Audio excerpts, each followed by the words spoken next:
नमस्कार,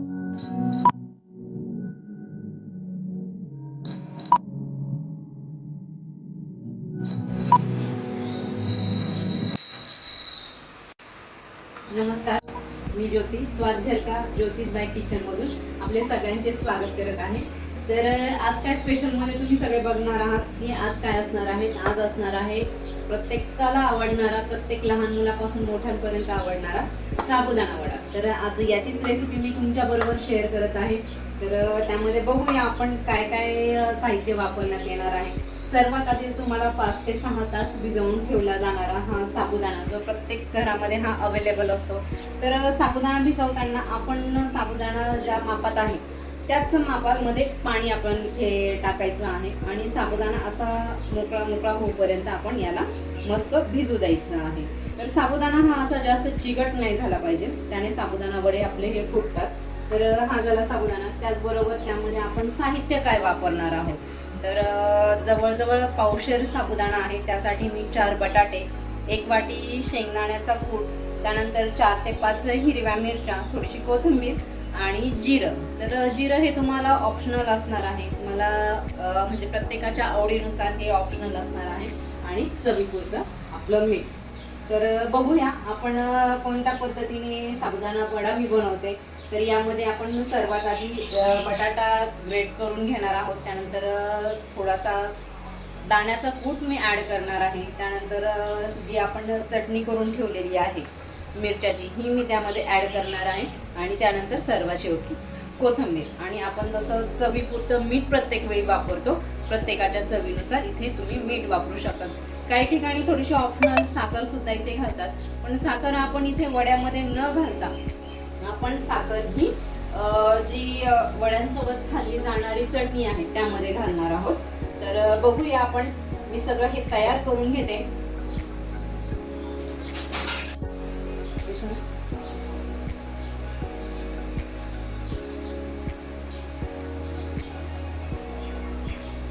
या कन्सिस्टन्सी मध्ये हे सगळं बॅटरचा डो तयार झालेला आहे। तर हा आपण 2 ते 3 मिनिटं असाच ठेवूया। तोपर्यंत कढईमध्ये तेल टाकून तेल गरम होण्याची वाट बघूया आणि लगेचच आपण इथे जे काही वडे तयार करायचे आहे, साबुदाणा वडे तयार करायचे आहे, हे तयार करण्यासाठी घेऊया। आणि त्याचबरोबर दुसऱ्या गॅसवर आपण त्याबरोबर खाल्ली जाणारी चटणी सुद्धा आपण तयार करून घेऊया, म्हणजे दोन्ही गोष्टी एकाच वेळी करायला सुरुवात करू।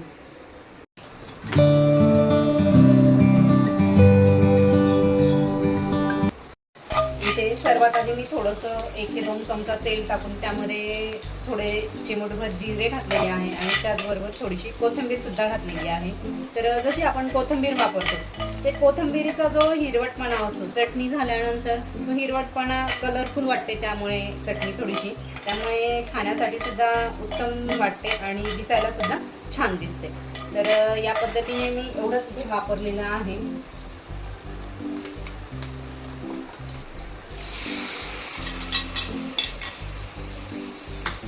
तुम्ही बघू शकता इथे अगदी कमी साहित्यामध्ये मी इथे चटणी तयार केलेली आहे। या चटणीमध्ये फक्त शेंगदाणे, 4 ते 5 हिरव्या मिरच्या आणि 1 चमचा दही असं ऍड केलेलं आहे। तुम्ही ऑप्शनलला थोडीशी यामध्ये साखर घालू शकतात, गूळ घालू शकतात आणि चवीनुसार इथे मीठही टाकू शकतात। गूळ किंवा साखर टाकल्यानंतर जी टेस्ट येते ही अप्रतिम येत असते। तर त्यामुळे तुम्हाला जर आवडत असल्यास तुम्ही इथे गूळ किंवा साखर घालू शकतात, किंवा तशी खाल्ली तरीही ही चटणी खूप छान इथे लागत असते।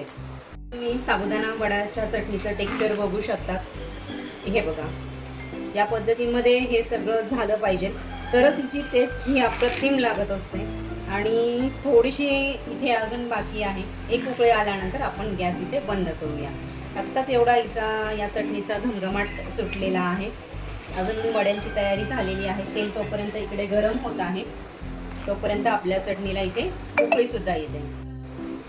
या साईज मध्ये आपल्याला 1 वड्यासाठी 1 डो तयार करून घ्यायचा आहे आणि त्याला फक्त हलक्या हाताने प्रेस करायचं आहे। तर तुम्ही बघू शकता किती छान असं हे तेलही कडकडीत तापलेलं आहे आणि वड्याचा जो डो तयार आपण करून घेतलेला आहे तो सुद्धा मस्तपैकी इथे तळला जात आहे।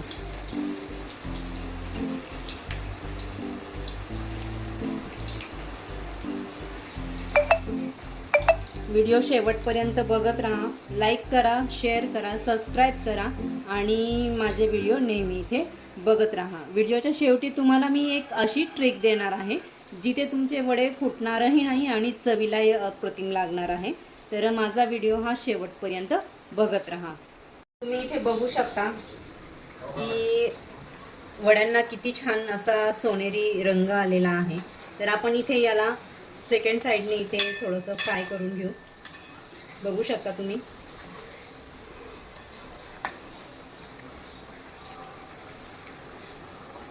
खूप असा छान असा सोनेरी कलर इथे आलेला आहे. अजून 1 ते 2 मिनिटांमध्ये इथे हे वडे आपले तयार होणार आहे. अप्रतिम असा इथे रंग आलेला आहे. बघूया.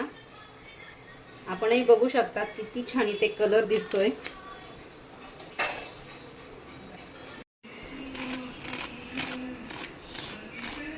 बघू शकता इथे तुम्ही.